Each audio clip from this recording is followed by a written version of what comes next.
Olá para todo mundo, eu sou a Aline e esse aqui é o meu canal, o Aline e os Livros. Hoje então, a gente vai continuar com o livro As Esposas e vamos chegar finalmente no capítulo sobre a Vera Nabokova. Ela foi esposa do grande escritor, do Lolita, esse romance considerado super indecente, mas que foi um grande sucesso de vendas quando foi lançado, tanto nos Estados Unidos quanto na Europa. Mas será que, apesar de ser resumida por essa designação super honrosa, a esposa do Nabokov, será que a Vera realmente dispensa apresentações?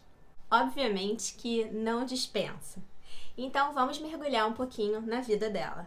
A Vera nasceu em 1902, no Império Russo do Nicolau II.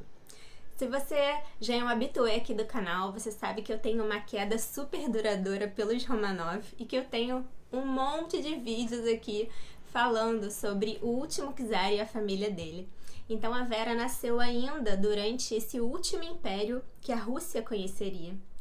E ela nasceu em São Petersburgo. Ela cresceu numa comunidade judaica, nessa mesma cidade, e ela era filha do meio. Ela tinha uma irmã mais velha e uma mais nova.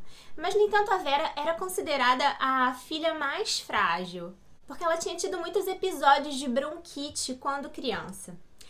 E o interessante é que, apesar de ser considerada super frágil, tanto pelo pai quanto pelas irmãs e pela mãe, ela só veio a falecer aos 89 anos nos Estados Unidos. O pai da Vera se formou em advocacia, mas ele percebeu que as portas para esse mundo estariam sempre fechadas para ele pelo fato dele ter origens judaicas. Mas ele se recusava a se converter a qualquer outra religião, embora não fosse um judeu praticante, e, sobretudo, se converter à religião ortodoxa russa. Então, ele decidiu abandonar a advocacia e investir no mundo do comércio. E foi surpreendente como o destino dele nesse mundo foi diferente. Ele teve um progresso rápido, galopante, e graças a essa projeção que ele obteve, ele pôde então dar uma vida super confortável para as filhas dele. A família sempre viajava, tanto para a Europa quanto para outros lugares da Rússia, lugares em que a classe alta geralmente passava as férias de verão ou de inverno. E é interessante que tanto o Nabokov quanto a Vera, que nasceu em Slonim, eles provavelmente frequentaram os mesmos ambientes quando eram pequenos, com suas babás. Tanto o pai do Nabokov quanto o pai da Vera investiram muito numa educação de qualidade para os filhos. Eles sabiam muitos idiomas, liam muitos livros e tinham acesso a toda a cultura europeia disponível para essas classes abastadas na Rússia. E essa vida abastada e muito rica intelectualmente continuou até que a ascensão dos bolcheviques acabou se transformando nessa ditadura do Lenin, que instituiu a Tcheca, essa polícia secreta bolchevique, instituiu também uma série de medidas que excluíram, que colocaram na ilegalidade muitos partidos concorrentes.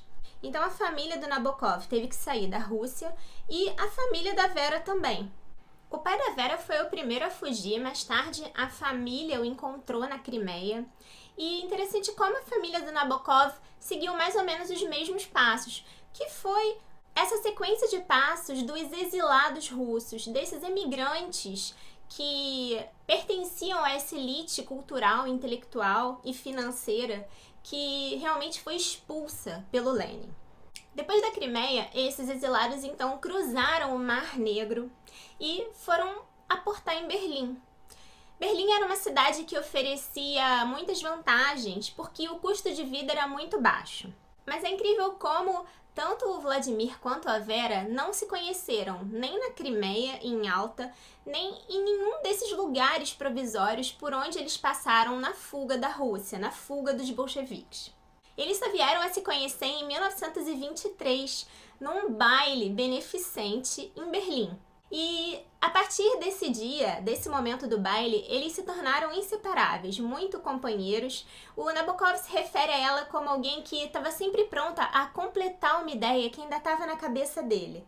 É como se ele dissesse alguma coisa e ela em seguida completasse, como se os dois estivessem partilhando o mesmo pensamento. Eles se casaram oficialmente em 1925, mas só vieram a ter o primeiro e único filho em 1934. E desde o início, a Vera sempre foi muito solícita.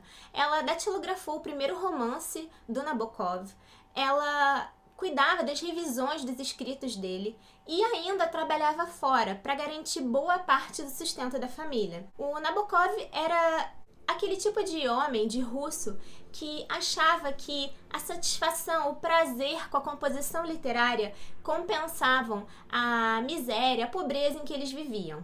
O Nabokov adorava borboletas e mais tarde nos Estados Unidos ele vai se dedicar a isso. Ele vai trabalhar num departamento de entomologia, além de trabalhar também como professor de literatura russa.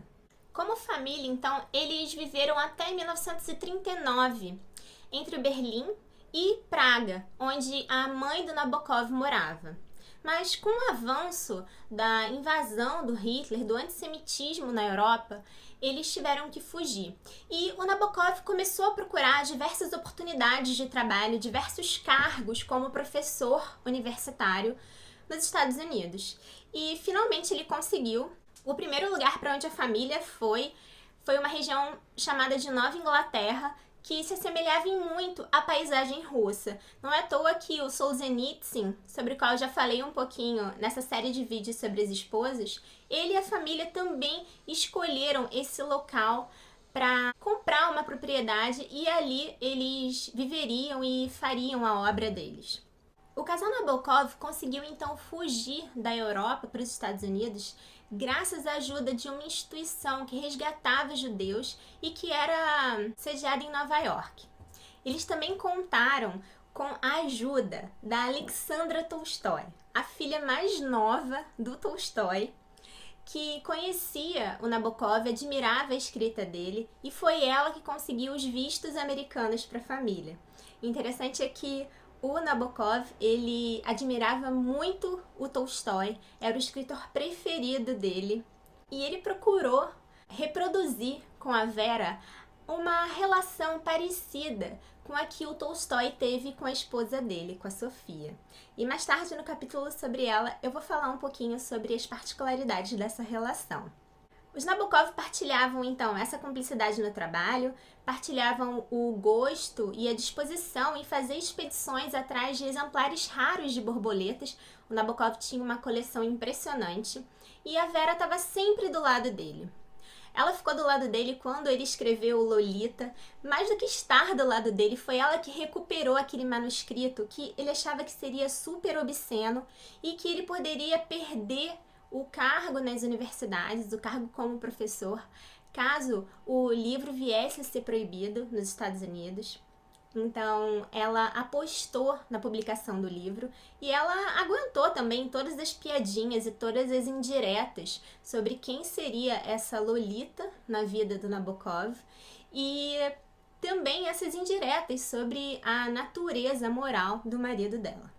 Mas eles tinham uma ideia de que o Lolita ele faria tanto sucesso quanto o Sonata Kreutzer, que é um romance, uma novela do Tolstói, narrada sob a perspectiva de um criminoso.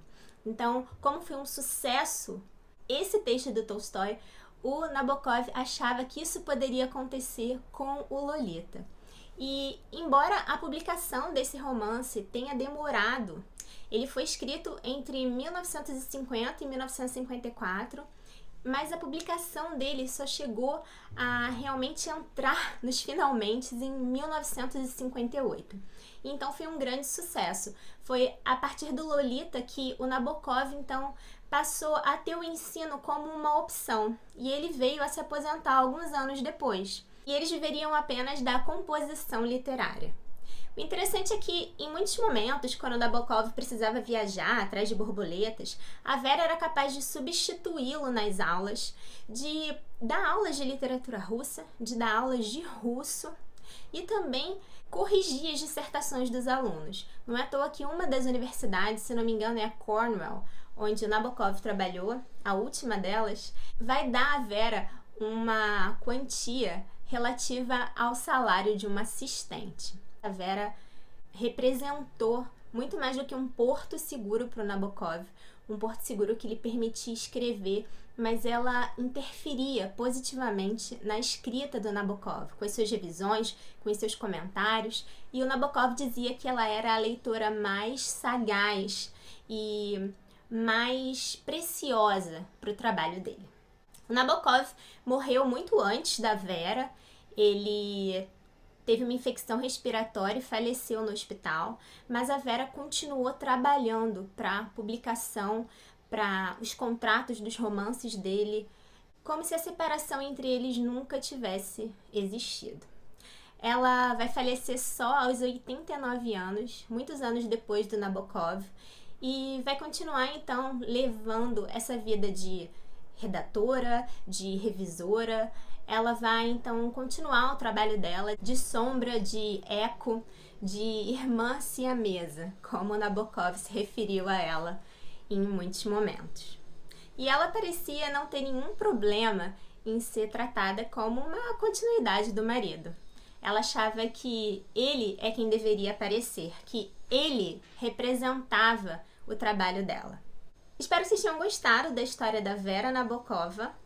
E eu fiz um vídeo há algum tempo, tem mais de um ano, sobre as minhas primeiras impressões do curso de literatura europeia do Nabokov. Eu li alguns capítulos e fiz uns comentários introdutórios com vocês. E nesse vídeo eu também falo sobre a vida do Nabokov. Interessante que não há nenhuma menção nesse livro, nesse prefácio, à importância da Vera.